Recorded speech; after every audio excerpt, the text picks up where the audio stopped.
সাবেক কেন্দ্রীয় সভাপতি জনাব আব্দুল জব্বার ভাই, বিশেষ অতিথি আমাদের অভিভাবক নারায়ণগঞ্জ জেলা জামাত ইসলামীর সম্মানিত আমির জনাব মমিনুল হক সরকার ভাই, মঞ্চে উপবিষ্ট জামাত নেতৃবৃন্দ, প্রাণপ্রিয় দেশবাসী, আসসালামু আলাইকুম ওয়া রাহমাতুল্লাহি ওয়া বারাকাতুহু। বিগত 15.5 বছর স্বৈরাচারী শাসনে পৃষ্ঠ হয়ে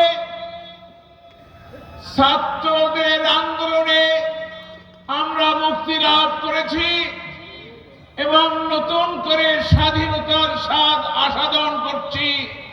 আজকের এই সমাবেশ তার প্রমাণ।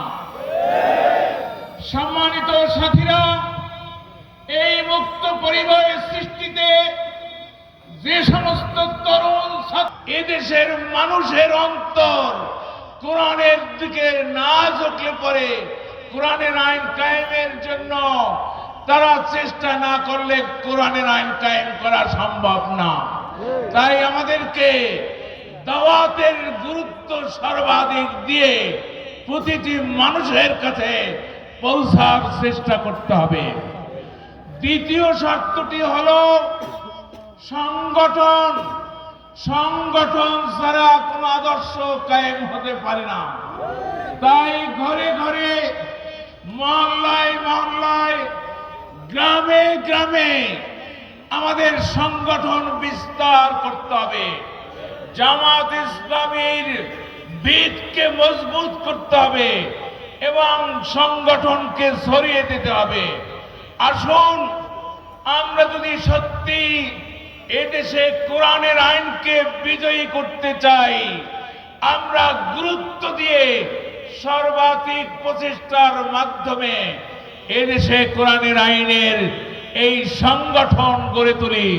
আল্লাহ রাব্বুল আলামিন আগামী দিনগুলোতে বলিষ্ঠতার সাথে রূপগঞ্জের প্রতিটি ঘরে ঘরে আমাদের দাওয়াত এবং সংগঠন পৌঁছানোর দায়িত্ব পালন করার তৌফিক কামনা করে আমার কথা শেষ করছি।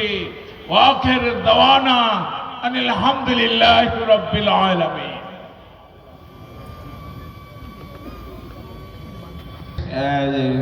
যে জুলাই এই স্বৈরাচারী সরকারের পতনের পর, পতনের কারণে, উৎখাত হওয়ার কারণে আপনারা খুশি না বেজার?